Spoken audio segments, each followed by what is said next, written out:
పడుతున్నావేమో రాముణ్ణి పంపడానికి. అహం వేద్మి మహాత్మానం రామం సత్యపరాక్రమం వశిష్ఠోపి మహాతేజ ఏచేమే తపసి స్థితాః.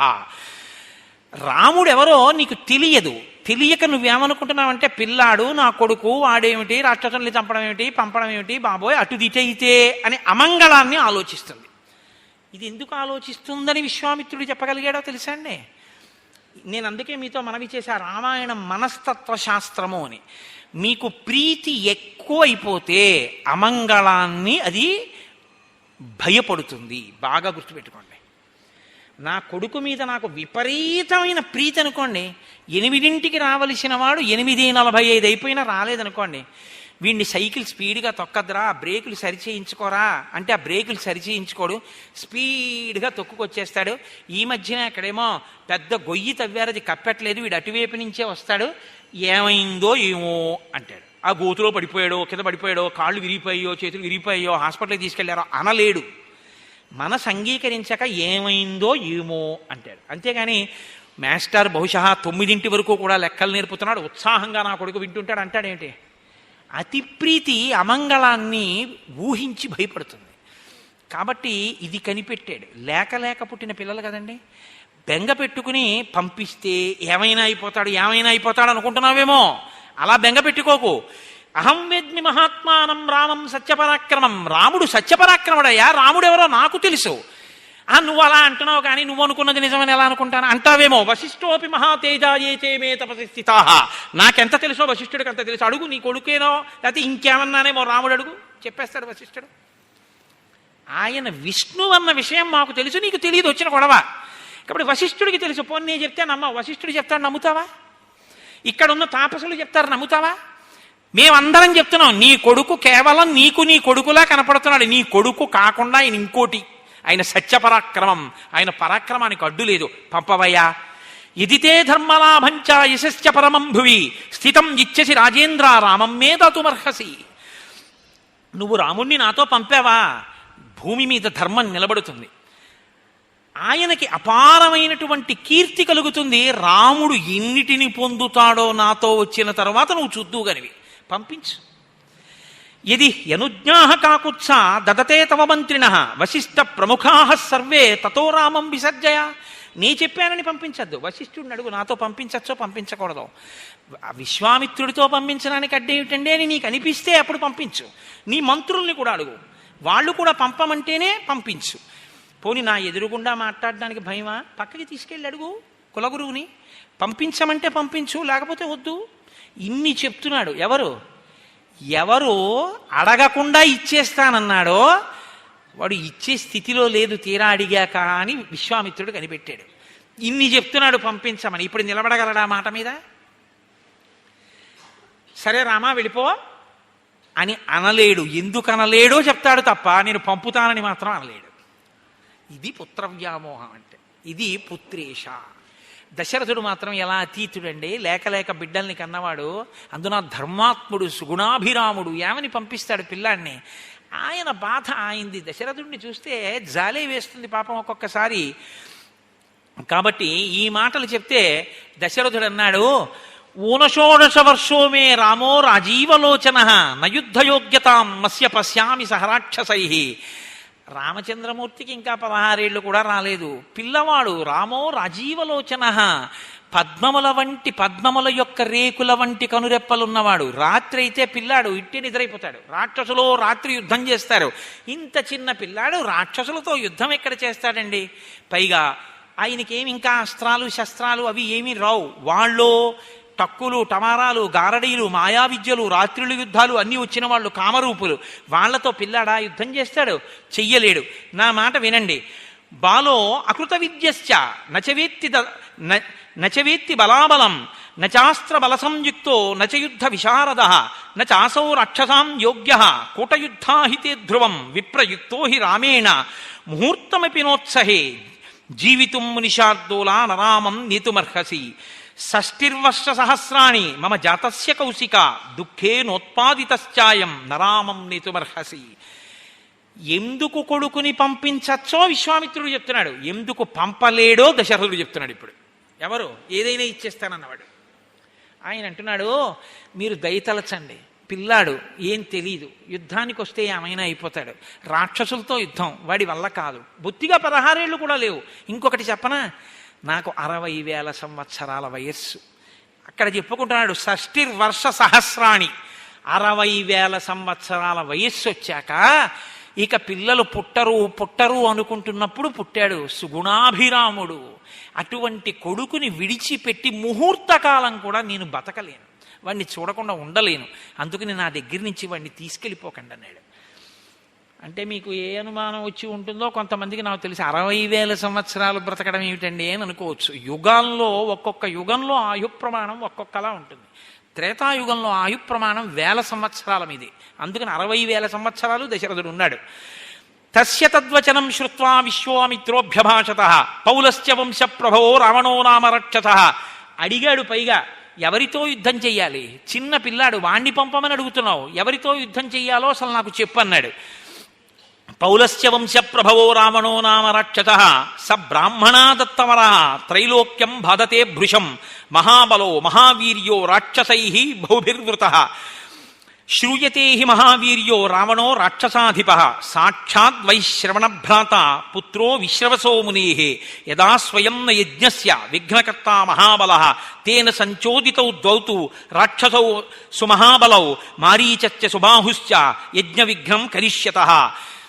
రావణాసురుడు అనేటటువంటి 10 తలలు కలిగినటువంటి ఒక రాక్షసుడు చతుర్ముఖ బ్రహ్మగారి గురించి తపస్సు చేసి యక్ష కిన్నెర గంధర్వ కింపురుషాది అనేక జాతుల చేత మరణం పొందకుండా వరాన్ని పొంది ఆ వరముల చేత విశేషమైనటువంటి పరాక్రమం వీర్యం ఉద్ధతి కలిగినటువంటి వాడై లోకాల్ని బాధిస్తూ మహర్షులు యజ్ఞములు చేసుకోకుండా ఇబ్బంది పెడుతున్నాడు.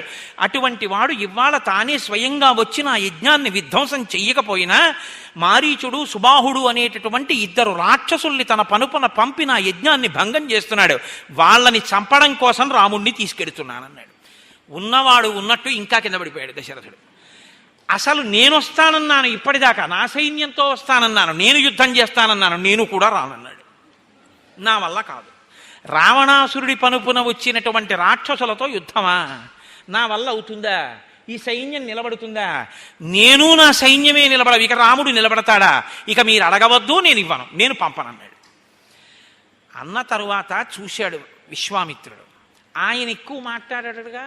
ఆయన అన్నాడు, యదీతంతే క్షమం రాజన్ గమిష్యామి యథాగతం విద్యా ప్రతిజ్ఞ కాకుత్సా సుఖీభవ సబాంధవ అన్నాడు. హో, ఇన్ని చెప్పినా నీ కొడుకుని పంపించవు. నేను అడగకుండానే నువ్వు అడిగింది ఇస్తానని నాకు మాటిచ్చి నేను నోరు విప్పి అడిగిన తరువాత నేను అడిగిందే ఇవ్వలేనని మాట తప్పిన సత్యమునందు ధర్మమునందు నిలబడలేనటువంటి రాజైన ఓ దశరథ, నీవు నీ బాంధవులతో 10 కాలములు క్షేమముగా ఉందువుగాక అన్నాడు. ఇప్పుడు శపించలేదు, ఆశీర్వచనం చేశాడు. ఎందుకు? అంత గొప్పవాడివి కాబట్టని, మాట మీద నిలబడలేని వాడివి. ఇంకింతకన్నా బాధ ఇంకోటి ఉంటుందండి అని తిరిగి వెళ్ళిపోతూ వశిష్ఠుడి వంక చూశాడు. చెప్పానుగా విశ్వామిత్రుడు మాట అంటే ఎలా ఉంటుందో. ఇప్పుడు వశిష్ఠుడు అన్నాడు, ఆయనకి కోపం వస్తే విశ్వామిత్రుడంటే సామాన్యుడేం కాదు, మహానుభావుడు. ఆయన గాయత్రీ మంత్ర ద్రష్ట. భూమి అంతా కదిలిపోయిందిట. 33 కోట్ల మంది దేవతలు భయపడ్డారు ఆయన ఏ వాక్కు విడిచిపెడతాడోనని. అప్పుడు వశిష్ఠుడు అన్నాడు, ఇక్ష్వాకూణాం కులే జాతః సాక్షాత్ ధర్మయువాపరః ధృతిమాన్ సువ్రత శ్రీమాన్ నధర్మం హతుమర్హసి. ఏమనుకుంటున్నావయ్యా దశరథ మహారాజా, విశ్వామిత్రుడంటే ఈయన సామాన్యమైనటువంటి వాడు కాడు, సాక్షాత్ ధర్మయువాపరః. ఆయన రాశీభూతమైనటువంటి ధర్మస్వరూపమైనటువంటి వాడు, చాలా గొప్ప వ్రతములను అనుష్ఠించినటువంటి వాడు. ఈయన 3 లోకేషు విఖ్యాతో ధర్మాత్మా ఇతి రాఘవ స్వధర్మం ప్రతిపద్వస్య నాధర్మం ఓఢుమర్హసి. నువ్వు ఇంతకాలం ఇక్ష్వాకు కులంలో చాలా ధర్మాన్ని అనుష్ఠించిన వాడివి అని పేరు పొందిన వాడివి. ఇప్పుడు ఇచ్చిన మాట ఇవ్వను అని చెప్పి మాట తప్పి నీ ధర్మం పాడు చేసుకోకు.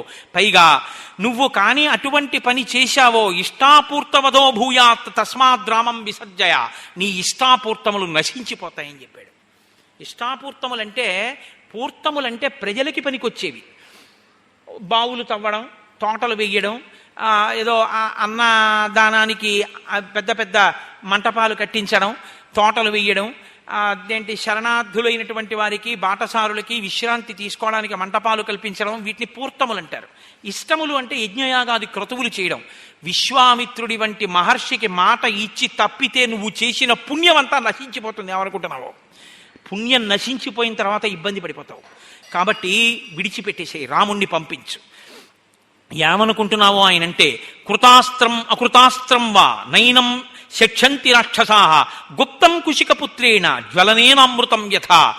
విశ్వామిత్రుడితో నువ్వు రాముణ్ణి పంపించావా? రాముడికి అస్త్రశస్త్రములు తెలిసి ఉండని, తెలియకపోని పర్వాలేదు. అమృత భాండాన్ని అగ్నిహోత్రం కాపాడితే ఎలా ఉంటుందో అలా రాముడికి ఏ ఆపద రాదు. ఏష విగ్రహవాన్ ధర్మ, ఏష వీర్యవతాం వరః, ఏష బుద్ధ్యాధికో లోకే తపసశ్చ పరాయణం. విశ్వామిత్రుడంటే సామాన్యుడు అనుకుంటున్నావు. రాశీభూతమైనటువంటి తపస్సు, రాశీభూతమైన ధర్మం, రాశీభూతమైన పరాక్రమం. లోకంలో ఇంకా ఆయన కన్నా బుద్ధిమంతుడు లేడు. అంతటి మహానుభావుడు. ఆయనకి వృషాశ్వుడు అనబడేటటువంటి ఒక రాజు దక్ష ప్రజాపతి కుమార్తెలతో కలిసి తనకి జన్మించినటువంటి అనేక అస్త్రశస్త్రములను ఈయన రాజుగా ఉండగా ధారపోసేశాడు. ఈయనకి తెలుసున్నన్ని అస్త్రశస్త్రములు లోకంలో ఎవ్వరికీ తెలియవు. ఆయన అసలు ఇక్కడికి ఎందుకు వచ్చాడో తెలుసా? ఆయన యజ్ఞాన్ని ఆయన రక్షించుకోలేక కాదు.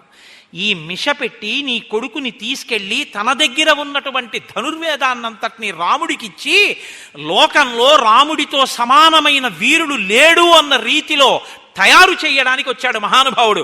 ఇంటికొచ్చిన శిరిని వదులుకుంటున్నావు, పంపవయ్యా విశ్వామిత్రుడితో.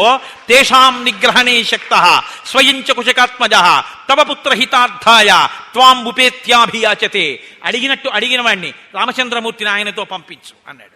ఇప్పుడు వశిష్ఠుడి యొక్క మాట వినగానే అమ్మో ఇంత ఉపకారం చేయడానికి వచ్చాడా అనుకున్నాడు. కొడుకుని పిలవండి అనలేదుట. ఇప్పుడు గబగబా లేచాడు. తథావశిష్టే బ్రవతి రాజా దశరథస్తుతం ప్రహృష్టవదనో రామం అజుహావస లక్ష్మణం. లక్ష్మణ సహితుడైన రాముణ్ణి తీసుకురావడానికి దశరథ మహారాజు గారు స్వయంగా తానే అంతఃపురంలోకి వెళ్ళాడు. కౌసల్యతో చెప్పాడు. ఇద్దరూ కలిసి ఆశీర్వచనం చేశారు. ఆ కొడుకుని తీసుకొచ్చాడు. సపుత్రం మూర్ధ్యుపాఘ్రాయ రాజా దశరథ ప్రియం దదౌ కుశికపుత్రాయ సుప్రీతేన అంతరాత్మన. ఇప్పుడు ఇచ్చేటప్పుడు మనసులో ఏమీ వ్యగ్రత లేదు. చాలా సంతోషంగా సపుత్రము మూర్ధ్యుపాఘ్రాయ. పిల్లవాడికి పిల్లకి ఒక వయసు వచ్చిన తరువాత శరీరం మీద ఎక్కడ పడితే అక్కడ ముద్దు పెట్టకూడదు. ఆశీర్వచనం తండ్రిది ఏమిటంటే 2 చెంపలు పట్టుకుని శిరస్సు వంచి మూర్ధన్య స్థానమునందు ముద్దు పెట్టుకోవాలి.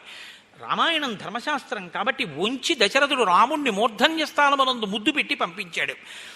పుష్పవృష్టిర్మహత్సాసీత్ దేవదుంధిమినిస్వనై శంఖదుంధిమిర్ఘోష ప్రయాతేతు మహాత్మని.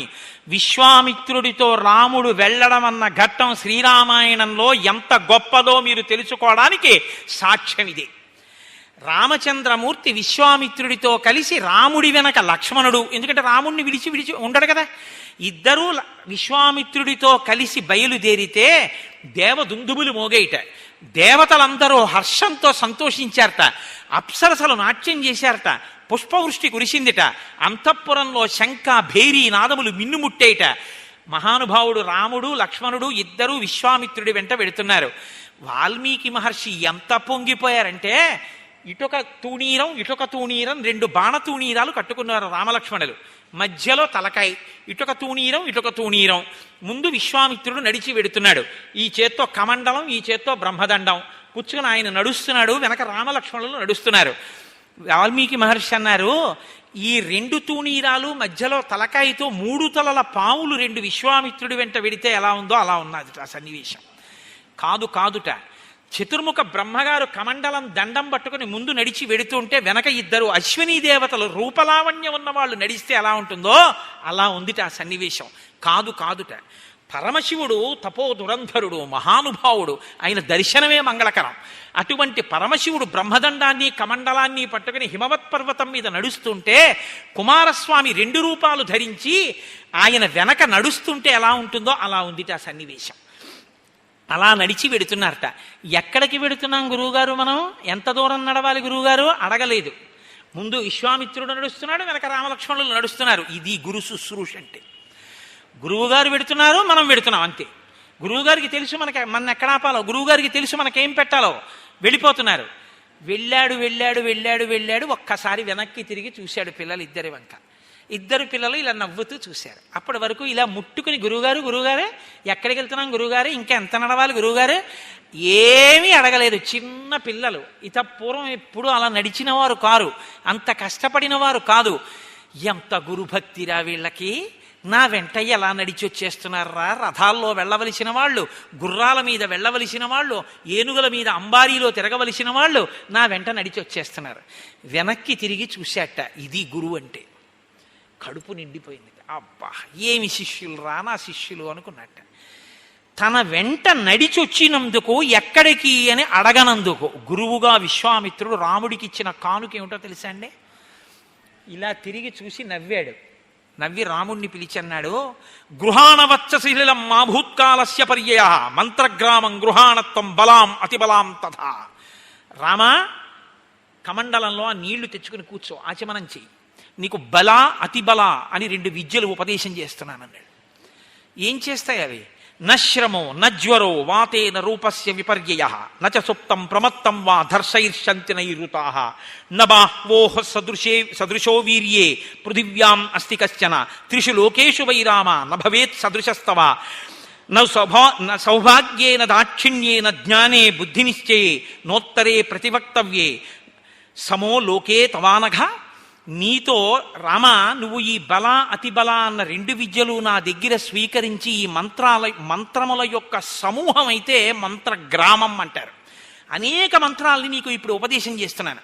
ఇవి నువ్వు తీసుకుంటే నశ్రమో, నీకు ఎంత దూరం నడిచినా, ఎన్ని రాత్రులు పగళ్ళు నిద్ర లేకుండా నిలబడినా, ఎంత యుద్ధం చేసినా నీకు శ్రమ ఉండదు. నజ్వరో, నీకు జ్వరం రాదు. వాతేన రూపస్య విపర్యయ, వాతాది ప్రకోపములు కలిగి రూపం చెక్కు చెదరదు. నచ సుప్తం ప్రమత్తం వా, నువ్వు నిద్రపోతున్నప్పటికీ రాక్షసాదులు నిన్ను ఏమీ చెయ్యలేరు. నీతో సదృశమైనటువంటి బాహుబలం కలిగినటువంటి వాడికి ఈ లోకంలో ఎవ్వడూ ఉండడు. నీతో సమానమైనటువంటి బుద్ధి కలిగిన వాడు ఈ ప్రపంచం మొత్తం మీద ఇంకొకడు ఉండడానికి వీల్లేదు. అంత గొప్ప మంత్రములను, అటువంటి మంత్రగ్రామాన్ని నీకు ధారబోసేస్తున్నాను, తీసుకోమన్నాడు. ఆ మంత్రగ్రామాన్ని తీసుకున్నారు. ముందుకు వెళ్ళారు. సాయంకాలం అయింది. ఆయన నదిలో స్నానం చేసి సంధ్యావందనం చేసుకున్నాడు. గురువుగారు సంధ్యావందనం చేసుకున్నారు, పిల్లలిద్దరూ స్నానం చేసి సంధ్యావందనం చేసుకున్నారు. ముగ్గురు కలిసి తృణములతో, అంటే గడ్డి పరకలతో చేయబడినటువంటి పక్క ఒకటి అక్కడ వేశాడు. అంటే 4 గడ్డి పరకలు అక్కడవి ఇక్కడవి ఏరి తీసుకొచ్చి అక్కడ వేశాడు. పడుకోండి అన్నాడు. తను పడుకున్నాడు. పడుతుందా నిద్ర? హంసతూలికా తల్పాల మీద పడుకునేటటువంటి పిల్లలు ఇప్పుడు ఎక్కడ పడుకున్నారట? తృణశయనే శుచితే సహోషితాభ్యాం అంటారు మహర్షి. తృణశయనం అంటే గడ్డి పరకల మీద పడుకోమన్నాడు. పడుకున్నారట. వాళ్ళకి నిద్ర ఎందుకు పట్టిందోట తెలుసా అండి? గురువుగారిలా మాట్లాడలేదుట. తాతగారు ఇద్దరు మనవల్ని చెరువు పక్క పడుకోబెట్టుకుని వాళ్ళని లాలించి మంచి కథలు చెప్తూ వాళ్ళకి అన్నీ వర్ణించి చెప్తుంటే వాళ్ళు తాతగారి పక్కన ఇరుక్కుపోయి, తాతగారు పడుకున్నదే సింగిల్ కాట్ బెడ్ అయినా తాతగారు పడిపోతారని ఇద్దరు మనవల్ని నడువుల మీద చేతులేసి దగ్గరగా పడుకోబెట్టుకుని ఇలా చూస్తూ కథ చెప్పలేదు. వీధిలో పడుకున్నారు. వేసవికాలం ఆకాశం వంక చూసి, ఆ ఆకాశం చూశారా, ఆ నక్షత్రాలు చూశారా, ఆ సప్తర్షి మండలం చూశారా, అందులో వశిష్ఠుడని ఉంటాడు. మహానుభావుడు, ఎంత గొప్పవాడో తెలుసా వశిష్ఠుడు, ఆయన రామచంద్రమూర్తికి కులగురు అని చెప్తుంటే తాతగారి చెవి దగ్గరగా ఇద్దరు మనవలు అలా ముఖాలు పెట్టి తాతగారు కదులుతున్న నోరు వంక చూస్తూ ఆ మాటలు వింటూ అందులో లయమైపోయి, మనం ఇరుక్కు పడుకున్నాం, కదిలితే పడిపోతామన్నది కూడా మరిచిపోయి తాతగారు మాట్లాడుతుంటే నిద్రపోతే ఊ ఊ అండం మానేస్తే తాతగారు అటు ఇటు చూసి ఇద్దరూ నిద్రపోయారని లేచి పక్క మీద సర్ది తాను దుప్పటి దులుపుకుని కింద పడుకున్నట్టు ఇంత అలవాటు పడినటువంటి హంసతూలికా తల్పాలకి అలవాటు పడి నిద్రపోయేటటువంటి రామలక్ష్మణులు అత్యంత ఆదరంతో ప్రేమతో ఆ విశ్వామిత్ర మహర్షి మాట్లాడుతున్న మాటలు కథలు వింటూ ఆదమరిచి నిద్రపోయారట ఇద్దరు. నిద్రపోతే విశ్వామిత్ర మహర్షి కూడా నిద్రపోయారట. ఏమి రామాయణం అండి! కళ్ళకి కట్టిస్తారు మహర్షి. గురువు యొక్క ప్రేమ అంటే ఎలా ఉంటుందో చూపిస్తారు. అది గురువు అంటే. ఆదరంతో దిగవలసిన చోట దిగిపోతాడు. ఎక్కవలసిన చోట పైకెక్కుతాడు. ఆ ఆరోహణ అవరోహణలలో శిష్యుణ్ణి పైకెక్కిస్తాడు. జారిపోకుండా తనతో తిప్పుకుంటాడు. సామాన్యుళ్ళ ఉంటాడు. ఎక్కవలసిన చోట తనేమిటో ఎక్కి నిలబడి చూపిస్తాడు, పైకి లాగుతాడు. తెల్లవారిపోయింది. పిల్లలు కదూ బడలిపోయారు. ఇద్దరూ నిద్రపోయారు. ఆయనో బ్రాహ్మీ ముహూర్తానికి లేచిపోయాడు. ఆయన అలవాటు అయింది. విడిపోయాడు, స్నానం చేశాడు, సంధ్యావందనం చేసేసుకున్నాడు, అనుష్ఠానం పూర్తయిపోయింది. వచ్చాడు, చూశాడు, సూర్యోదయం అవుతోంది, ఎర్రటి కాంతి వస్తోంది. పిల్లలిద్దరు ఇంకా పడుకునే ఉన్నారు. చూశాడు, నిద్రపోతున్నటువంటి రామలక్ష్మణుల యొక్క సౌందర్యాన్ని వాళ్ళు పుట్టిన తరువాత బయట ఉన్న వ్యక్తి అనుభవించడంలో మొట్టమొదట అనుభవించిన ఏకైక వ్యక్తి విశ్వామిత్ర మహర్షి. ఎందుకంటే అప్పటి వరకు కౌసల్యే చూసింది ఆ అందం, సుమిత్ర కైకేయి చూసింది, దశరథుడు చూశాడు, బయట వాళ్ళు చూడలేదు. విశ్వామిత్రుడు తృణశయనం మీద పడుకోబెట్టాడు ఇద్దరిని. అయినా వాళ్ళని నిద్ర లేపేటప్పుడు వాళ్ళ యొక్క ముఖ సౌందర్యాన్ని చూశాడు, ఆ నిద్రాకాలిక సౌందర్యాన్ని చూశాడు. చూసి అంటాడు, కౌసల్యా సుప్రజా రామ పూర్వా సంధ్యా ప్రవర్తతే ఉత్తిష్ట నరశార్దూల కర్తవ్యం దైవమాన్నికం. కర్తవ్యం మీతో నేను మనవి చేశాను. ఆయన అంటాడు, కౌసల్యా సుప్రజా రామ, కౌసల్య యొక్క మంచి సంతానమైన రామ నిద్రలే. ఇక్కడ బహుభంగిమలు అనుభవించారు పెద్దలు. ఏం దశరథ సుప్రజా రామ అనకూడదేమిటి? సాధారణంగా మనం అప్లికేషన్లో CHRVVB కోటేశ్వరరావు సన్ ఆఫ్ అంటే తండ్రి గారి పేరు రాస్తాం తప్ప అమ్మగారి పేరు రాయం, నాన్నగారి పేరు రాస్తాం. ఈయన తండ్రి గారి పేరు పెట్టి పిలవలేదు, కౌసల్యా సుప్రజా రామ అన్నాడు. ఇన్ని భావాలో తెలుసా అండి మనసులో? మీ నాన్నని వివాహం చేసుకున్న తర్వాత పట్టమహిషి అయినా ఆవిడికి పిల్లలు పుట్టకపోతే సుమిత్రం చేసుకున్నాడు, బాధపడలేదు. నాకు పుట్టలేదు, వాళ్ళకు పుడితే చాలని దశరథుడు తండ్రి కావాలని వ్రతాలు చేసింది మీ అమ్మ. సుమిత్రకి పుట్టకపోతే యవ్వనంలో ఉన్న కైకమ్మని తెచ్చుకున్నాడు. అసలు కౌసల్య ఇంటికి రాకుండా కైకమ్మ మందిరంలో గడిపాడు. ఆవిడికి బిడ్డలు పుట్టకపోయినా ఆవిడ మాటే వినడం మొదలెట్టాడు. అయినా మీ అమ్మ నొచ్చుకోలేదు. మహాపతివ్రత అయి ఎప్పుడూ దశరథ మహారాజు గారిని అనువర్తించి ఎప్పుడూ భగవంతుణ్ణి నమ్ముకుని ఇన్ని పూజలు చేశాను, నా కడుపు పండలేదు అనలేదు. ఈశ్వరుణ్ణి సేవిస్తూనే ఉంది. ఎంత నమ్మకం ఉన్నదో మీ అమ్మ. కాబట్టి కౌసల్యా సుప్రజా రామ కాదు, నేను మీ నాన్నని వెళ్ళి పంపించవయ్యా, నేను ప్రతిజ్ఞ చేస్తున్నానంటే ఇలా ఇలా అన్నాడు. వశిష్ఠుడు జోక్యం చేసుకున్న తర్వాత తనే వచ్చాడు. మీ అమ్మ మాత్రం అసలు ఎవరనాలి పంపనని, లేక పుట్టినవాడు తీసుకెళ్లి విశ్వామిత్రుడికి ఇచ్చేస్తారా అనాలి. అలా అన్నట్టు రామాయణంలో లేదు, ఇచ్చేసింది వెంటనే ఆశీర్వచనం చేసి. నా మీద నమ్మకం మీ అమ్మది, మీ నాన్నది కాదు. కాబట్టి ఓ కౌసల్య కొడకా, కౌసల్యా సుప్రజా రామ. కడుపులో అదొక ఆనందం. మీ అమ్మకి నా మీద నమ్మకమయ్యా కాదు, రామా నువ్వు పుట్టాలంటే మీ నాన్న అశ్వమేధయాగం చేస్తే ఆయన పాపం పోయింది. అశ్వమేధయాగం చెయ్యాలంటే 3 కత్తులతో నవ్వుతూ గుర్రాన్ని చంపి ఓ రాత్రంతా గుర్రాన్ని భర్తని పట్టుకున్నట్టు పట్టుకుని పడుకుంది మీ అమ్మ. పడుకుని అప్పుడు ఆ అశ్వం యొక్క వపని తీసి అగ్నిహోత్రంలో వ్రేలిస్తే మీ నాన్న యొక్క పాపం పోయింది. మీ అమ్మ ఎంత కష్టపడిందయా నువ్వు పుట్టడం కోసం. కాబట్టి కౌసల్యా సుప్రజా రామ. మనిషిగా ఈ లోకంలో పుడతానని ప్రతిజ్ఞ చేసి విష్ణు భగవాన్ నువ్వు ఈ లోకంలోకి వచ్చావు.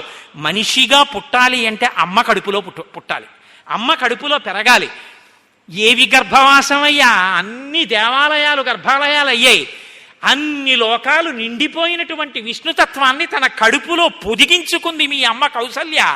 కడుపార మోసింది నిన్ను 12 నెలలు మోసి కౌసల్యానందనుడు అని పేరు తెచ్చుకున్నావు.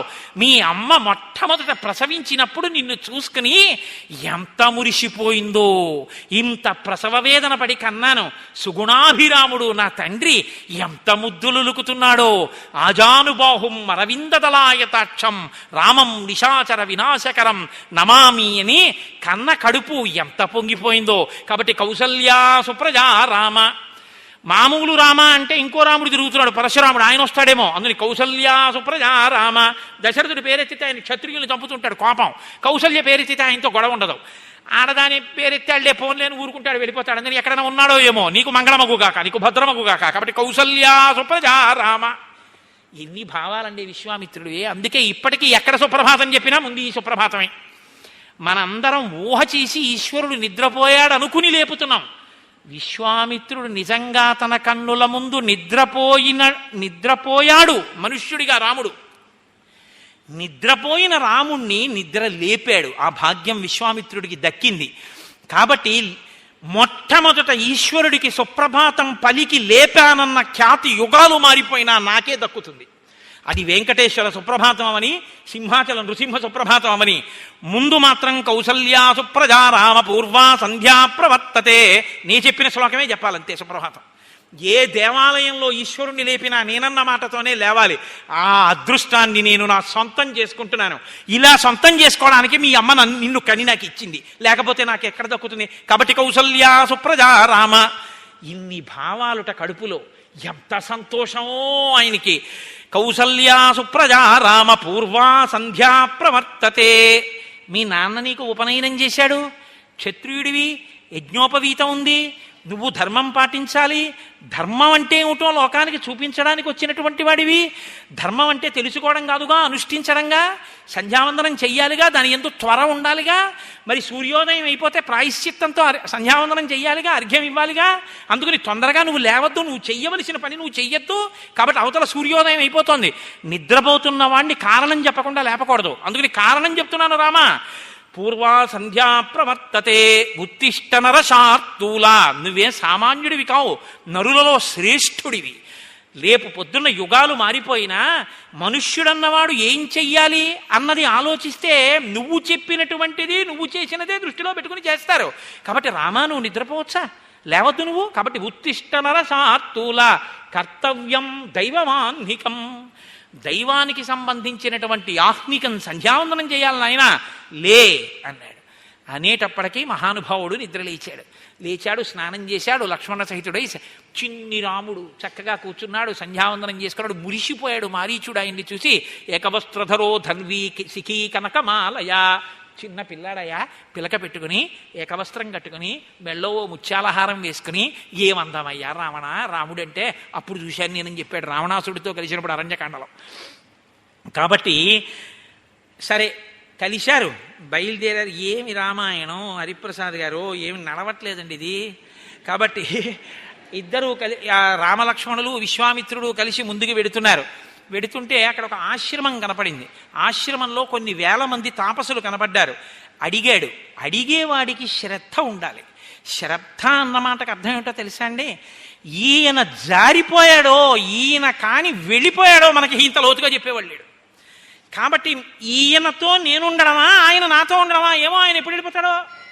కాబట్టి ఆయన ఉన్న సమయం వినియోగించేసుకోవాలి, అలాగని ఆయన్ని విసిగించేయకూడదు. కాబట్టి ఇప్పుడు శ్రద్ధగా అడిగితే చెప్తాడు. కాబట్టి కస్యయమాశ్రమ పుణ్య కోన్వస్మిన్ వసతే పుమాన్ భగవన్ శ్రోతుమిచ్ఛావః పరం కౌతూహలం హినౌ. భగవన్, ఇది ఎవరి ఆశ్రమం, ఇక్కడ ఎందుకు ఈ తాపసులు ఉన్నారు, నాకు వినాలనుంది, చాలా కుతూహలంగా ఉంది, మీ దగ్గర బాగా వివరంగా తెలుసుకోవాలని ఉంది. అందుకని ఏదో కట్టే కొట్టే తెచ్చేయని చెప్పకుండా వివరంగా నాకు చెప్దురు. చిన్ని రాముడు అంత సంతోషంగా అడిగితే కాదనలేకపోయాడు విశ్వామిత్రుడు. చదవండి రామాయణం, చదివితే మీరు బాగా వివరంగా ఆ విశ్వామిత్రుడు చెప్పిన రీతికి మురిసిపోతారు నిజంగా. ఆయన అన్నాడు, పరమశివుడు ఇక్కడ ఒకానొకప్పుడు తపస్సు చేశాడు. తపస్సు చేసి ఉన్న సమయంలో మన్మధుడు ఆయన మీద బాణప్రయోగం చేశాడు.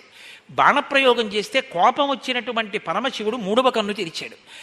ఆయన మూడవ కన్ను తెరిచినప్పుడు మన్మధుడి యొక్క అంగములు, శరీరాంగములన్నీ భస్మమై జారి కింద పడిపోయాయి. మన్మధుడు అనంగుడయ్యాడు.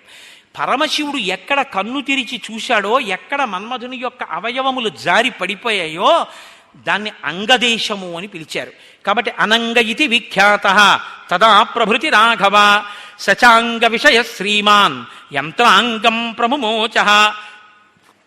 ఇది ఈ అంగదేశంలో ఉన్నటువంటి పరమశివుని యొక్క ఆశ్రమం. అప్పటి నుంచి పరమశివుడు తపస్సు చేసుకున్నప్పుడు ఆయనని సేవించినటువంటి భక్తులు ఋషుల దగ్గర నుంచి ఆ ఋషుల్ని సేవించినటువంటి కొన్ని వేల మంది ఇప్పటికీ ఆ అనుక్రమంలో, ఆ వరుస క్రమంలో ఇప్పటికీ వచ్చినటువంటి వాళ్ళు. ఇదిగో చూసావా ఎంతమంది తాపసులో వీళ్ళు పరమశివుణ్ణి సేవించిన వాళ్ళని సేవించిన వాళ్ళు. అందుకే తస్యాయమాశ్రమ పుణ్య తస్యేమే మునయఃపురా శిష్యా ధర్మపరా నిత్యం తేషాం పాపం న విద్యతే. ఇక్కడ తస్యాయమాశ్రమ పుణ్య, ఇంత పుణ్యప్రదమై పరమశివుడు తపస్సు చేసుకుంటున్నప్పుడు సేవించినటువంటి ఋషుల యొక్క వరుసక్రమంతో ఉన్నటువంటి ఆశ్రమం కనుక ఈ మహాపురుషులు ఎవ్వరికీ కూడా పాపం ఉండదు. వీళ్ళు పరమశివుని యొక్క సేవ చేసిన వాళ్ళకి సేవ చేస్తున్న వాళ్ళు. అది శివానుగ్రహం అంటే. అంత గొప్ప ఆశ్రమం రామా ఈ ఆశ్రమం అని చెప్పారు. చాలా సంతోషించారు. సంతోషించి ముందుకు బయలుదేరారు. మీరు నన్ను కొద్దిగా సహకరిస్తే ఏమి చేయడం, కాబట్టి ఒక్కసారి కనీసం తాటకా సంహారం వరకు చెప్తే విశ్వామిత్ర మహర్షికి రేపు గొప్ప పూజ జరగబోతోంది కాబట్టి ఇక్కడ ఒక గొప్ప ధర్మ సూక్ష్మం ఇమిడి ఉంది. కాబట్టి తాటకా సంహారం చెప్పి పూర్తి చేస్తాను.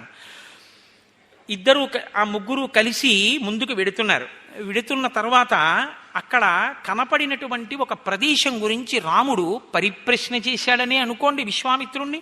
అప్పుడు ఆయన అంటాడు విశ్వామిత్రుడు, కైలాస పర్వతే రామ మనసా నిర్మితం సరహా. వాళ్ళు గంగానదిని దాటి వెళ్ళాలి. ఆ గంగానదిని, రామాయణం అండి గొప్ప ధర్మశాస్త్రం. రామాయణం చదివేటప్పుడు మీకు అనేకమైనటువంటి ధర్మ సూక్ష్మాలు కనపడతాయి. ఆ ధర్మ సూక్ష్మాలని మీరు చూస్తే బాగా అలవాటు పడితే అసలు మీరు అనుభవించేటటువంటి స్థితి, మీరు చూసేటటువంటి దృష్టి కోణం మారిపోతాయి. చాలా గొప్పగా ఉంటుంది. ఎందుకంటే రామలక్ష్మణుల్ని తీసుకుని ఆ ఋషులందరూ సాగనంపితే ఒక పడవ ఎక్కాడు విశ్వామిత్రుడు. గంగానదిని దాటి వెళ్ళాలి. తను యజ్ఞం చేస్తున్న సిద్ధాశ్రమం దగ్గరికి వెళ్ళాలంటే. అందుకని ఇప్పుడు గంగ దాటుతుంటే ఎక్కడో ఒక చోట నీరు బద్దలైపోతుంటే ఎటువంటి చప్పుడు వస్తుందో అంటే, బుగ్గ అంటారు చూడండి, ఆ లోపల నుంచి పుడుతున్నప్పుడు వస్తుంది చప్పుడు. అంత పెద్ద ఘోష, అంత పెద్ద చప్పుడు వినపడింది. ఏమిటిది అని అడగాలంటే ఎవరిని అడగాలి? నాకేం తెలుస్తుందా, ఎక్కడ పడితే అక్కడ నీళ్ల మధ్యలో ఇక్కడ చప్పుడు ఉంది, ఎందుకంటే నేనేం చెప్తాను అనలేదు. సర్వజ్ఞుడు, మహానుభావుడు, ఆయన్నే అడగాలి. ఆయన్ని అడిగితే ఆయన కేవలం అది చెప్పడం కాదు, అక్కడ ఏం చేయాలో చెప్తాడు ఆయన. అది విశ్వామిత్రుడు అంటే. చెక్కాడండి రాముణ్ణి.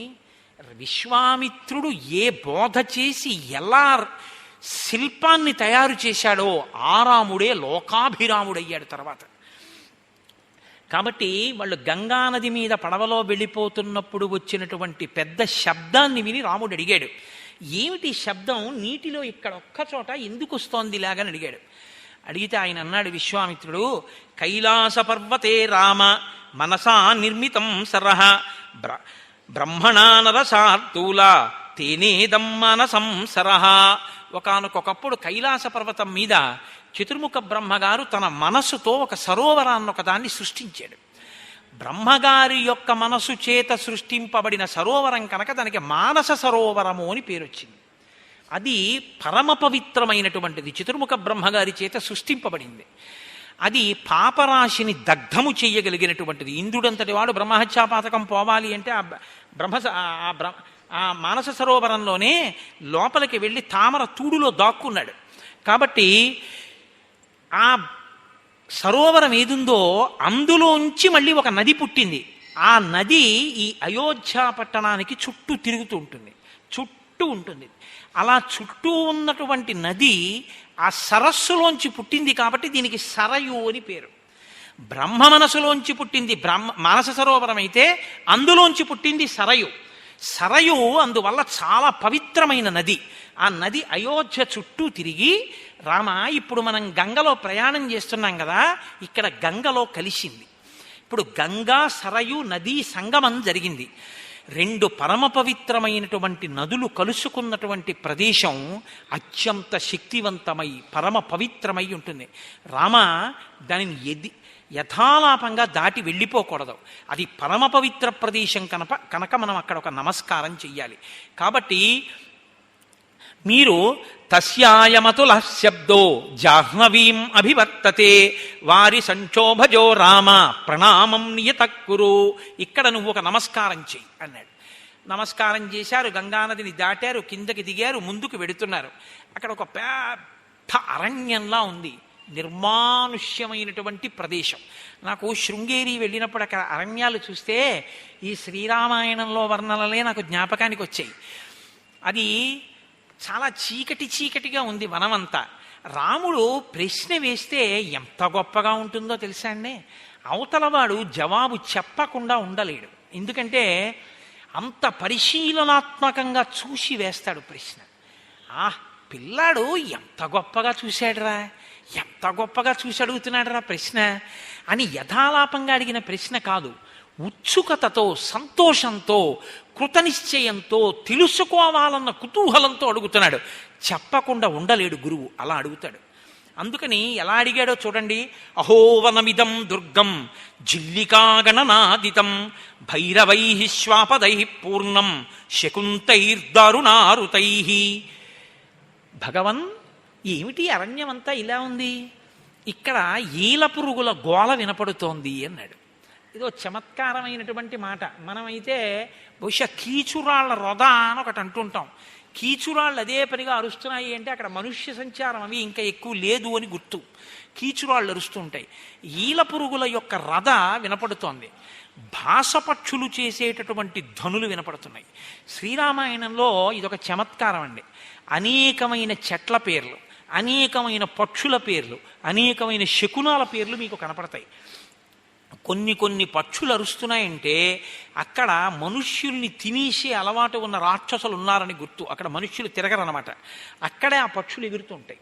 కాబట్టి భైరవైశ్వాపదై పూర్ణం శకుంతైర్దారుణారుతై.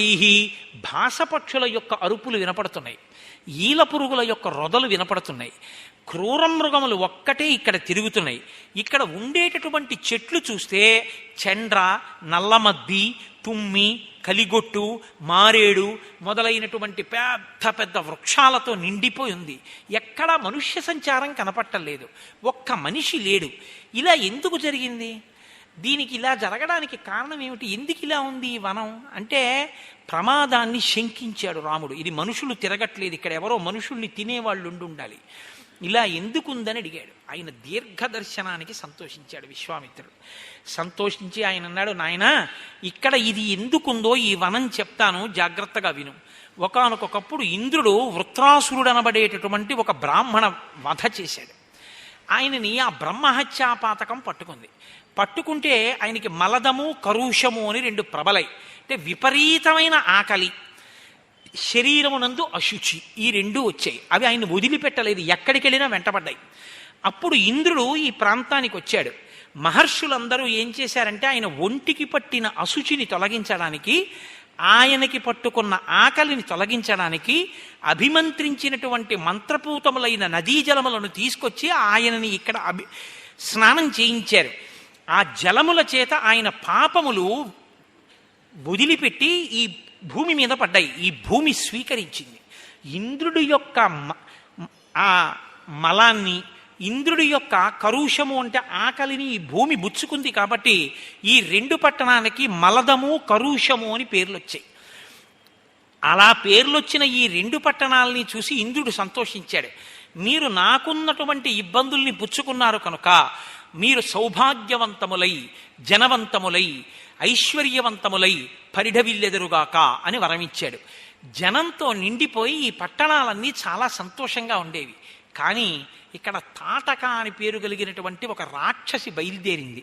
ఆవిడ ఈ ప్రాంతాన్నంతటినీ కూడా తన ఆధీనం చేసుకుని మనుష్యుల్ని తిరియడం మొదలుపెట్టింది. ఆ కారణం చేత జనం అందరూ వెళ్ళిపోయారు. నిర్మానుష్యములై శోభ తరిగిపోయి ఈ ప్రాంతం అంతా అరణ్యమైపోయింది అన్నాడు. వదిలిపెడతాడా రామచంద్రమూర్తి?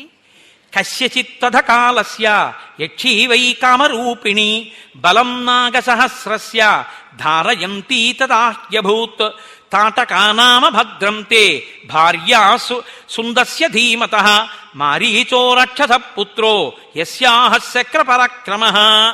గురువుగారి ప్రేమ అంటే ఏమిటో మీరు చూడండి. రామ 1000 ఏనుగుల బలం కలిగినటువంటి ఒక యక్షిణి, ఒక రాక్షసి ఇక్కడ తిరుగుతుంది, మనుషుల్ని తింటుంది అని ఊరుకోవాలి కదా. విశ్వామిత్రుడు అన్నాడు వెంటనే, తాటకానామ భద్రంతే, ఆవిడ పేరు తాటక, రామా నీకు భద్రమగుగాక అంటే ప్రేమ. అయ్యో పిల్లల్ని తీసుకొచ్చాను ప్రతిజ్ఞ చేసి, ఆ తాటక ఎక్కడి నుంచి వచ్చి మీద పడుతుందో ఈ పిల్లల మీద, ఈ పిల్లలకి ఏమీ జరగకుండుగాక, రామా నీకు భద్రంతే భద్రంతే. తాటక అన్న రాక్షసి ఇక్కడ తిరుగుతోంది, దానికి 1000 ఏనుగుల బలం. సుందుడు అన్న ఆయన ఆమెకి భర్త, మారీచుడు అన్నవాడు కొడుకు. వాళ్ళ వల్ల ఈ ప్రాంతం ఇలా అయిపోయింది అన్నాడు. ఊరుకుంటాడా రామచంద్రమూర్తి? అలా ఊరుకుంటే ఇంకేమండి? ఆయన అన్నాడు, అలా కాదు మహానుభావ, అసలు తాటకకి శాపం ఎందుకు వచ్చింది? అడిగే ప్రశ్న ఎలా ఉంటుందో తెలుసా అండి? విసిగిస్తున్నట్టుండదు, దానికి జవాబు చెప్పకుండా ఉండలేని స్థితిలో ఉంటుంది. అంత ఉత్సాహవంతంగా ఉంటుంది ఆ ప్రశ్న. వెంటనే రాముడు అన్నాడు, అదేమిటి? అల్పవీర్యాయదా యక్షా. యక్షులు చాలా అల్పవీరులు, వాళ్ళకేం పెద్ద బలం ఉండదు. యక్షిణి అంటున్నారు కదా, అందులో ఆడది కదా తాటక. అటువంటి దానికి అంత బలం ఎక్కడి నుంచి వచ్చింది? ఉండకూడదు కదా. 1000 ఏనుగుల బలం ఎలా వచ్చింది? ఆవిడైనా ఏనుగుల బలం వస్తే మాత్రం ఈ ప్రాంతాన్ని ఎందుకు ఇలా చేసింది? బ్రహ్మన్ నాకు చెప్పరా? పిల్లాడి వంక చూశాడు. ఏమి ప్రేమ, ఏమి ప్రశ్న వేస్తాడు, ఎంత ఉత్సాహం తెలుసుకోవాలని. నాన్న తప్పకుండా చెప్తాను. మళ్ళీ మొదలుపెట్టాడు. పూర్వమాసీన్మహాయక్ష సుకేతుర్నామ వీర్యవాన్ అనపత్య శుభాచార సచతేపే మహత్తప. పూర్వకాలంలో సుకేతుడు అని పేరు కలిగినటువంటి ఒక యక్షుడు ఉండేవాడు. ఆయన చాలా గొప్ప ఆచరణ కలిగిన వాడు, చక్కటి ప్రవర్తన ఉన్నవాడు. ఆయన తపస్సు చేశాడు ఒకానొకప్పుడు చతుర్ముఖ బ్రహ్మగారి కోసం. బ్రహ్మగారు ప్రత్యక్షం అయ్యారు. ఎవరు తపస్సు చేసినా ఆయన ప్రత్యక్షం అవుతాడు. తపస్సు చేయాలి కానీ చేస్తే ప్రత్యక్షం. ఏం కావాలన్నాడు? నాకు ఒక గొప్ప కొడుకు కావాలన్నాడు. ఆయనేమి శంకించాడు. ఆయన అన్నాడు, కొడుకు కుదరదు కానీ నీకు 1000 ఏనుగుల బలం ఉన్నటువంటి ఒక ఆడపిల్లని ఇస్తున్నానన్నాడు. ఇప్పుడు ఒక ఆడపిల్ల పుట్టింది. ఆ పుట్టినటువంటి ఆడపిల్ల 1000 ఏనుగుల బలంతో పుట్టింది. పుడుతూనే ఆవిడ్ని సుందుడు అనబడేటటువంటి పేరు ఉన్నవాడికి ఇచ్చి వివాహం చేశాడు. ఏదో ఇద్దరూ సంతోషంగా ఉన్నారు. కస్యచిత్వధ కాలస్య యక్షీ పుత్రం అజాయత మారీచం నామ దుర్ధర్షం యశాపాద్రాక్షసో భవత్. ఈ యక్షులిద్దరికీ కలిపి ఒక పిల్లాడు పుట్టాడు. వాడి పేరు మారీచుడు. కానీ వాడు యక్షులకి పుట్టినవాడు యక్షుడే అవుతాడు కదండి. కానీ వాడికి శాపం వచ్చి రాక్షసుడు అయ్యాడన్నారు. శాపం వచ్చి యక్షుడు రాక్షసుడు అయ్యాడు. అలా ఎందుకు వచ్చింది? మళ్ళీ అడిగాడు. చెప్పాలి కదా మరి. అందుకుని ఆయన అన్నాడు, రాక్షసత్వం భజస్వేతి మారీచం యజహారస. అలా ఎందుకయ్యాడంటే నాయన, ఒకానొకప్పుడు అగస్త్య మహర్షి ఈ ప్రాంతంలో వెళ్ళిపోతున్నారు. వెళ్ళిపోతుంటే ఈ తాటక యొక్క భర్త అయిన సుందుడు అనబడేటటువంటి యక్షుడు ఆయన మీద పడ్డాడు. ఎందుకు ఆయన మీద పడుతుంటారంటే ఆయన పొట్టిగా ఉంటారు అగస్త్య మహర్షి. ఆయన శక్తి తెలుసుకోలేక ఆయన్ని చూస్తే ఏదో పరిహాసం ఆడచ్చు అనుకుని వీళ్ళు వెళ్ళి ఆయన మీద పడుతుంటారు. ఆయన మీద పడ్డారు. ఆయన మహానుభావుడు. ఆయన గురించి బ్రహ్మవైవర్త పురాణంలో ఎంత గొప్పగా చెప్తారో. ఆ సముద్రం అడుగున ద్వారం ఉంది. రాక్షసులందరూ ఆ కింద పడుకునేవారు. వాళ్ళ రాకపోకలు తెలిసేవి కావు. వాళ్ళని చంపడం కోసం అని చెప్పి దేవతలు అన్నారు, ఈ సముద్రం నీళ్లు కాసేపు తీసేస్తే మనం వెళ్ళి చంపేయచ్చు, తర్వాత మళ్ళీ నీళ్లు నింపేద్దామని అగస్త్యుడి దగ్గరికి వెళ్ళి అడిగారు. అయ్యా కాసేపు మీరు ఆ నీళ్లు లోపలికి బుచ్చేసుకోండి, మేము రాక్షసుల్ని చంపేసి వచ్చేస్తాం అన్నారు. వాళ్ళు ఏం చెప్పడం మర్చిపోయారంటే మళ్ళీ నీళ్లు వదిలేయండి అని చెప్పడం మర్చిపోయారు. ఆయన ఏం చేశాడంటే అదంత పని, సముద్రంలో నీళ్లు తీసేయాలి అంతేనా అని సముద్రపు దొడ్డుకి వెళ్ళి ఓసారి ఆచమనం చేసేసాడు. అవన్నీ పుచ్చేసుకున్నాడు. ఓం కేశవాయ స్వాహ అన్నాడంతే, వెళ్ళిపోయాయి సముద్రపు నీళ్ళు. దేవతలందరూ లోపలికి వెళ్ళి రాక్షసుల్ని చంపి బయటికి వచ్చేసి అన్నారు, ఎలా ఉన్నది అలా ఉండాలి కదా, నీళ్లు వదిలేయండి అన్నారు. ఈ మాట మీరు నాకు ముందు చెప్పలేరు కదా అన్నాడు. ఆ నీళ్ళన్నీ జీర్ణమైపోయి ఏవో శేషం కొద్దిగా మిగిలాయి, అది మూత్ర రూపంలో వదిలేస్తాను కింద నుంచి అని వదిలేశాడు. కాబట్టి నీళ్లు ఉప్పగా ఉంటాయి సముద్రపు నీళ్ళు. అందుకే ఒక్క పర్వదినాల్లో తప్ప సముద్ర స్నానం లేదు. అంతటి మహానుభావుడు అగస్త్యుడంటే. ఆ అగస్త్యుడే కదండి అదేంటి ఆదిత్య హృదయం ఉపదేశం చేశాడు. ఆయన మీద పడినటువంటి ఆ సుందుణ్ణి చూసి తన వాగ్బలంతో చంపేశాడు. ఎంతసేపు అండి? హతోభవ అన్నాడంతే, నువ్వు మరణించదవు అన్నాడంతే, చచ్చిపోయాడు. వాడు చచ్చిపోతే పోనీ వీళ్ళు తెలుసుకున్నారా? నాకు 1000 ఏనుగుల బలం ఉందని ఈవిడ కొడుకు కలిసి ఆయన మీద పడ్డారు. పడితే ఆయనకి కోపం వచ్చి, నువ్వు నా మీద పడుతున్నావు కాబట్టి విరూపమైనటువంటి వికృతమైనటువంటి రూపాన్ని పొందుతావు అని చెప్పి ఆయన ఆవిడికి శాపం ఇచ్చాడు. కాబట్టి వికృతమైన రూపాన్ని పొంది రాక్షస స్త్రీగా నరభక్షకురాలైంది, మనుష్యుల్ని తినేస్తుంటుంది. రామ, ఆమె కుమారుడు కూడా అగస్త్యుడి మీద పడబోతుంటే అగస్త్యుడు ఆయన్ని కూడా రాక్షసుడిగా మార్చాడు. మారీచుడు కూడా రాక్షసుడైపోయాడు. అగస్త్య పరమ క్రుద్ధ తాటకామపి శప్తమాన్ పురుషాదీ మహాయక్షీ విరూపా వికృతానన ఇదం రూపం విహాయాధా దారుణం రూపమస్తుతే. విరూపమైన రూపంతో ఆ తాటక తిరుగుతుంటుంది. ఆమె మనుష్యుల వాసన తగిలితే వచ్చి భక్షిస్తుంది. రామ, ఆడది కదా అని ఆలోచించద్దు. లోకాన్ని రక్షించడం కోసం దారి తప్పిపోయి అధర్మంలో ఉన్నది ఆడదైనా సరే చంపవచ్చు. నేను చెప్తున్నాను కాబట్టి తాటక ఇప్పుడు వస్తుంది, నువ్వు వెంటనే చంపేసేయి. నృశంసమరుశంసం వా ప్రజారక్షణ కారణాత్ పాతకం వా సదోషం వా కర్తవ్యం రక్షతా సతా రాజ్యభార నియుక్తానాం ఏష ధర్మ సనాతనః. నృశంసమరుశంసం వా, అది చెయ్యవలసిన పనైనా చెయ్యకూడని పనైనా చేసి తీరవలసిందే. ఏషధర్మ సనాతన. రాముడికి ఎప్పుడు ధర్మమే చెప్తాడు విశ్వామిత్రుడు. అది ధర్మం. ఎవరికి ధర్మమో తెలుసా? చంపడం. పాతకం వా సదోషం వా, అది పాతకమే కానీ దోషమే కానీ కర్తవ్యం రక్షతా సదా, లోకాన్ని రక్షించడం కోసం లోకాన్ని పాడు చేసే వాళ్ళని చంపాలి. కాబట్టి రాజ్యభార నియుక్తానాం ఏష ధర్మ సనాతన. ఇది సనాతనమైన ధర్మం. ఎవడు రాజ్యభారమును వహించినటువంటి రాజున్నాడో ఆయన అటువంటి వారిని చంపాలి. కాబట్టి నువ్వు ఉత్తరక్షణం ఆ తాటకని చంపవలసింది అన్నాడు. అని రాముడి వంక చూశాడు ఏం చెప్తాడోనని. ఆయన ఏం చెప్పాడో తెలుసా అండి రామచంద్రమూర్తి?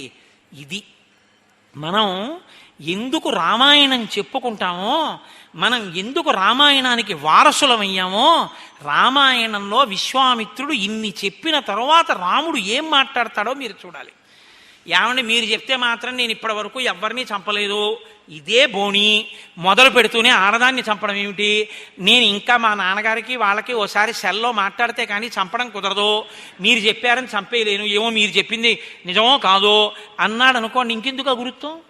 బలామతి బలాంస్తదా మంత్రగ్రామం గృహాణత్వం అంటూ ఆ మంత్రాలన్నీ ఇవ్వడం ఎందుకు?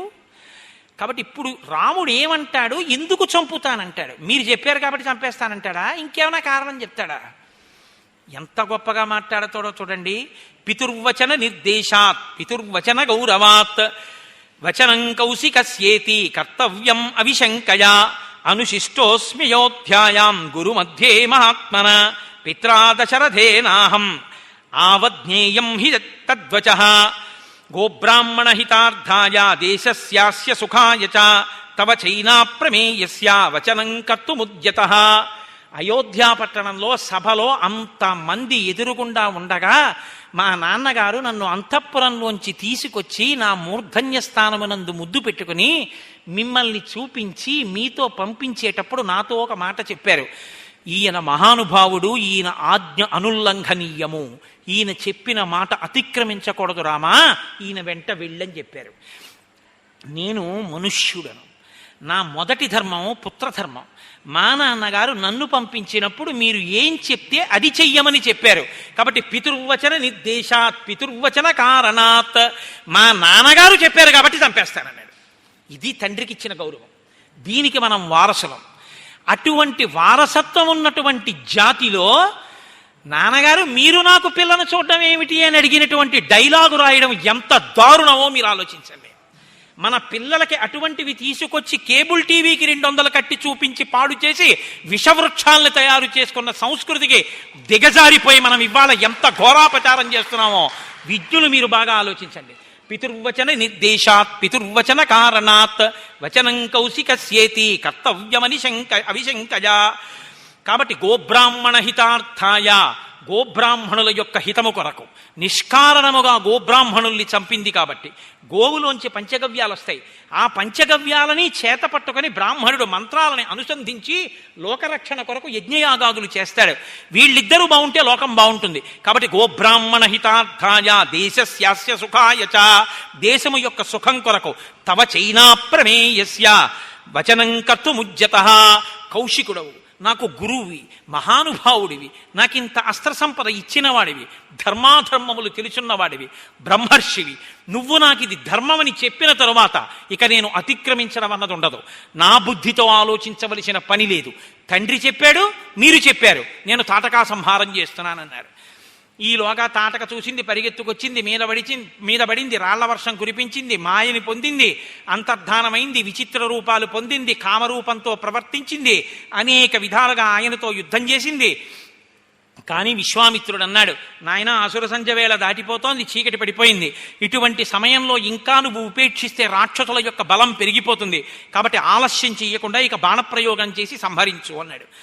ఆమె గబగబా పరిగెత్తుకొస్తుంటే ఏమైనా మారుతుందేమో చూస్తాను, ఈమె యొక్క గమన శక్తిని నిరోధిస్తానని కాళ్ళు చేతులు తెగ్గొట్టాడు. అయినా సరే మీదొచ్చి పడిపోతుంటే లక్ష్మణస్వామి ముక్కు చెవులు కోసేశారు. అయినా ఆమెలో మార్పు రాకుండా వచ్చి మీద పడిపోతుంటే పిడుగులాంటి బాణాన్ని వక్షస్థలం మీద ప్రయోగించారు. ప్రయోగించగానే తాటక గిలగిల తన్నుకుంటూ అరణ్యంలో పడి ప్రాణం విడిచిపెట్టింది. అమ్మయ్యా, తాటక మరణించిందన్న శుభవార్తకిట ఈ లోకంలో ఉన్న వాళ్ళు కాదు, ఇంద్రుడితో సహా దేవతలందరూ లేచి నిలబడ్డారట. ఎంత శుభవార్త! తాటక మరణించింది. ఇంతకన్నా శుభవార్త ఏమిటి? మహానుభావుడు విశ్వామిత్రుడు బ్రహ్మర్షి రామలక్ష్మణుల్ని తీసుకెళ్లి లోకరక్షణార్థం తాటకా సంహారం చేయించి ఇంతటి మహోపకారం చేశాడని తాం హతాం భీమ సంకాచం దృష్టాసురపతిస్తదా సాధు సాధ్వితి కాకుత్సం సురాశ్చ సమపూజయన్. గొప్ప పని అంటూ దేవతలు ఇంద్రుడు కూడా పరుగున వచ్చి రామచంద్రమూర్తిని స్తోత్రం చేశారట. విశ్వామిత్రుడు ప్రహృష్టవదన ఎంతో ఆనందించాట. అబ్బా, ఏమి శిష్యుడు దొరికాడు రా! నేను ఒక మాట చెప్తే అతిక్రమించకుండా తవ చైనా ప్రమేయస్య వచనం కర్తుముజ్యత, మీ మాటకి చంపేస్తానని చంపాడు. ఇది నా శిష్యుడని పొంగిపోయేట. కానీ శిష్యుడిని పొగడకూడదు. ఎంతో సంతోషించి, నాయనా రండి, మనం ఇక్కడ తాటకా సంహారం అయిపోయింది, మనందరం బయలుదేరుదామని చెప్పి చీకటి పడిపోయిన తర్వాత నిర్భయంగా మళ్ళీ ఇద్దరు పిల్లల్ని పెట్టుకుని చక్కగా వనంలోనే పడుకుని మంచి కథలతోటి చక్కటి విషయాలతోటి మళ్ళీ మనవలిద్దరినీ తాతగారు పట్టుకున్నట్టుగా పడుకోబెట్టుకుని ఎంతో మంచి కబుర్లు చెప్తూ ఆశ్రమంలో అక్కడ ఉన్నటువంటి వాళ్ళందరూ చుట్టుపక్కల వాళ్ళందరూ కూడా వస్తే ఎంతో ఆనందంగా ఆ రోజు రాత్రి విశ్వామిత్రుడు రామలక్ష్మణులతో కలిసి పడుకుని నిద్రపోతున్నాడు. ఇంకా ఇంతకన్నా చెప్పి వాళ్ళకి నిద్రాభంగం చేయడం ఎందుకు? రేపు సాయంకాలం మళ్ళీ ప్రారంభం చేద్దాం. ఇవాళ విశ్వామిత్రుడు వచ్చినటువంటి ఘట్టం రామాయణంలో చాలా గొప్పది. ఈ ఘట్టం ఎంత గొప్పదో రేపటి రోజు నేను ఒళ్ళు మరిచిపోయి చెప్పకుండా ఉంటే షణ్ముఖోత్పత్తి వస్తుంది, గంగావతరణం వస్తుంది. వాల్మీకి మహర్షి ఫలశ్రుతి చెప్పరు ఎక్కడ. ఇది వింటే ఇది వస్తుందని వాల్మీకి చెప్పరు. అటువంటిది షణ్ముఖోత్పత్తికి గంగావతరణానికి కూడా చెప్పారు. ప్రత్యేకించి గర్భిణీ స్త్రీలు విని తీరాలి షణ్ముఖోత్పత్తి. గంగావతరణం ఎవరు వింటారో వాళ్ళకి ఆ క్షణంలోనే పాపరాశి ధ్వంసం అయిపోతుందని చెప్పారు మహర్షి. అంత గొప్ప గంగావతరణం. రేపటి రోజున విశ్వామిత్రుడి వంశవృత్తాంతం, మారీచ సుబాహుల మరణం, ఈ ఘట్టాలన్నీ బహుశः రామచంద్రమూర్తి నాతో పలికించి ఎక్కడో ఉండిపోకుండా నన్ను కాపాడుగాక. అయితే రామచంద్రమూర్తి విశ్వామిత్రుణ్ణి కలుసుకున్నటువంటి శుభతరుణం, లేదా విశ్వామిత్రుడు రామచంద్రమూర్తిని తీసుకెళ్లినటువంటి ఈ శుభతరుణంలో సంపూర్ణ రామాయణ ప్రవచనం జరుగుతుండగా దేవాలయంలో రామచంద్రమూర్తి పొంగి పరవశించిపోయి ఉంటారు. ఇవాళ ఈ విశ్వామిత్రుడి పేరు వినగానే, ఆ వశిష్ఠుడి పేరు వినగానే, తను ఆనాడు తండ్రి పేరు చెప్పి ఎంత పొంగిపోయాడో ధర్మం విని ఇవాళ రాముడు పొంగిపోతాడు. ఒక చేతకాని వాణ్ణి నేను చెప్తేనే అంత సంతోషిస్తాడు ఆయన. రేపటి రోజున సప్తర్షులకు పూజ చేస్తారు. అంటే వేదం చదువుకున్నటువంటి బ్రాహ్మణులు విశ్వామిత్రుడు గోత్రంలో ఋషిగా ఉండి ఋషి సంతానంగా వచ్చినటువంటి వారిని ధర్మపత్ని సమేతంగా పిలిచి, అలాగే సప్తర్షి మండలంలో ఉండేటటువంటి 7 ఋషుల్ని, 7 ఋషులు భార్యాసహితులై వచ్చి రామాలయంలో కూర్చుంటారు. రేపు ఉదయం కూర్చున్న తర్వాత వాళ్ళని మేళతాళాలతో ఈ మంటపంలోకి తీసుకొస్తారు. ఋషులు కూర్చోవడానికి ఉపయోగించేటటువంటి ఆసనాల మీద 7 ఋషుల్ని బ్రహ్మస్థానంలో కూర్చున్న వ్యక్తి శ్లోకంతో ఆవాహన చేస్తారు. అయ్యా, మీరు మీ ధర్మపత్నితో కలిసి రండి అని పిలుస్తారు. హరిప్రసాద్ గారు వెళ్ళి చక్కగా వాళ్ళ అబ్బాయిని పక్కన నించోపెట్టుకోవాలి ధర్మానికి. కొడుకు కోడలు వెళ్ళి ఆ ఋషుల్ని వేదిక మీదకి తీసుకొస్తారు. ధర్మపత్ని సహితులై ఆ ఋషులందరూ కూర్చుంటారు. 7 ఋషుల్ని అర్చిస్తారు. మీరు చూసి తీరాలి. ఋషికి ఇచ్చేటప్పుడు మామూలుగా ఇవ్వరు. ఒక రుద్రాక్ష తావళం, పెట్టుకోవడానికి విభూతి, ఆయన పెట్టుకోవడానికి బొట్టు, వేసుకోవడానికి ఓ యజ్ఞోపవీతం, ఇవన్నీ కూడా ఆయనకి రేపటి రోజున బహూకరిస్తారు. ఈ బహూకరించేటటువంటి ప్రయత్నం చాలా గొప్పగా ఉంటుంది. ఈ కార్యక్రమం రేపు ఉదయం ఖచ్చితంగా 10 గంటలకి ప్రారంభం అవుతుంది. రాముడు కాలనియమం పాటించే వ్యక్తి, విలంబనం మంచిది కాదు. అందుకని మనం తొందరగా వస్తే లోపల చక్కగా చూడ్డానికి వీలుగా మనం కూర్చునే అవకాశం ఉంటుంది. పైగా రేపటి రోజున ఈ ఋషులందరినీ పిలుస్తుంటే, వాళ్ళు వేదిక మీద పూజ అందుకుంటుంటే రామచంద్ర ప్రభువు పరవశించిపోతాడు. ఆ సప్తర్షుల యొక్క కాళ్ళు కడిగినటువంటి జలాలన్నీ కూడా మనందరి మీద సంప్రోక్షిస్తారు. ఇది మహదవకాశం. సంపూర్ణ రామాయణాంతర్గతంగా జరుగుతున్నటువంటి విశేష కార్యక్రమం. కాబట్టి రేపు ఉదయం 9 గంటలకే మీ అందరూ చక్కగా మీ కుటుంబాలతో వచ్చి ఆ కార్యక్రమాన్ని చూసి సప్తర్షుల యొక్క పాదములను ప్రక్షాళనం చేసినటువంటి జలాల్ని శిరస్సు మీద చల్లించుకుని కృతార్థులగుదురుగాక అని ఆహ్వాన కమిటీ వారి తరపున నేనే మీ అందరికీ ఆహ్వానం పలికేస్తూ, ఇక పిల్లలతో శ్రీరామనామం రాయించాలి అని నిన్నటి రోజున మనం సంకల్పం చేసి ఉన్నాం. ఇప్పుడు వాళ్ళకి పరీక్షలు అవుతున్నాయిట. అందుకని ఏదో 23వ తారీఖునో ఎప్పుడో దాటితే వాళ్ళు చాలా స్వేచ్ఛగా స్వతంత్రంగా రాగలరు. ఇప్పుడైతే కొంచెం బెరుకుగా అయ్యో మనం చదువు వదిలామని భయం ఉంటుందేమో అని వాళ్ళ కర్తవ్యం మనం పాడు చేయకూడదు. కనుక 23వ తారీఖున వాళ్ళ పరీక్షలు అయిపోతాయి. కాబట్టి మీకు బహుశా 24, 25లో ఉంటున్నది. ఆ డేట్ అనౌన్స్ చేస్తాం. చక్కగా అందరం మన పిల్లల్ని పక్క పిల్లల్ని తీసుకొద్దాం.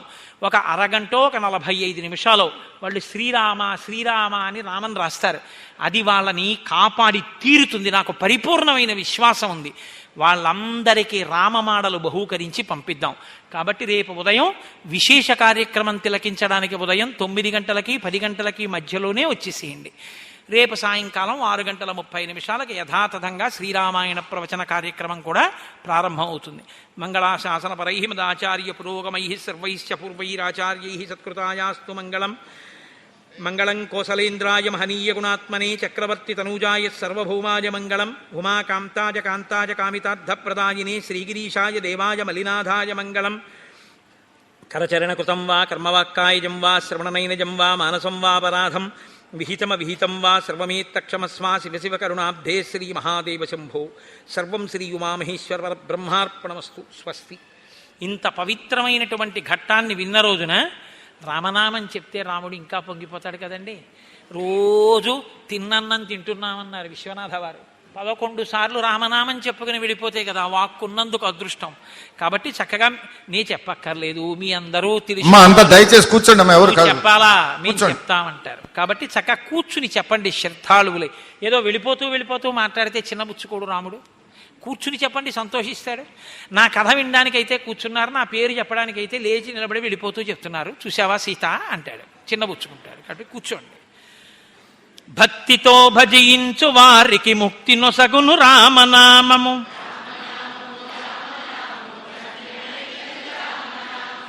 శిష్టజనముల దివ్య దృష్టికి స్పష్టమగు శ్రీరామనామము. యుద్ధమందు మహోగ్ర రాక్షస యాగధంసము రామనామము.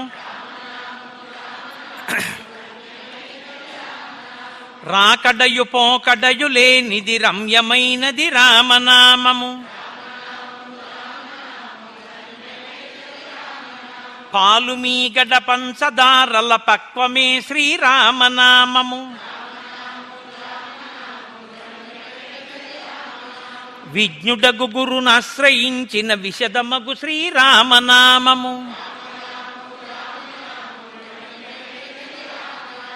తత్వశిఖరమునందు వెలిగే నిత్య సత్యము రామనామము. జపతపంబుల కర్కమైనది జగతిలో శ్రీరామనామము.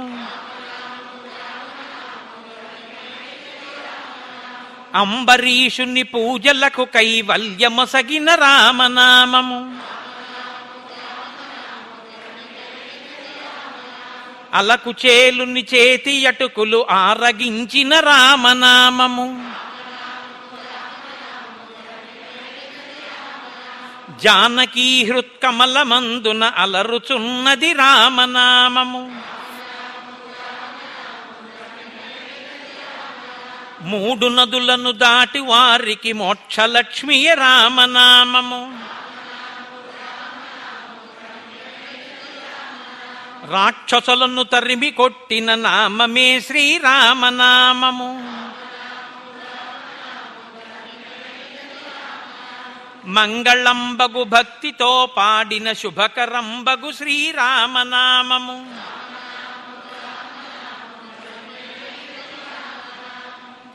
స్వస్తి.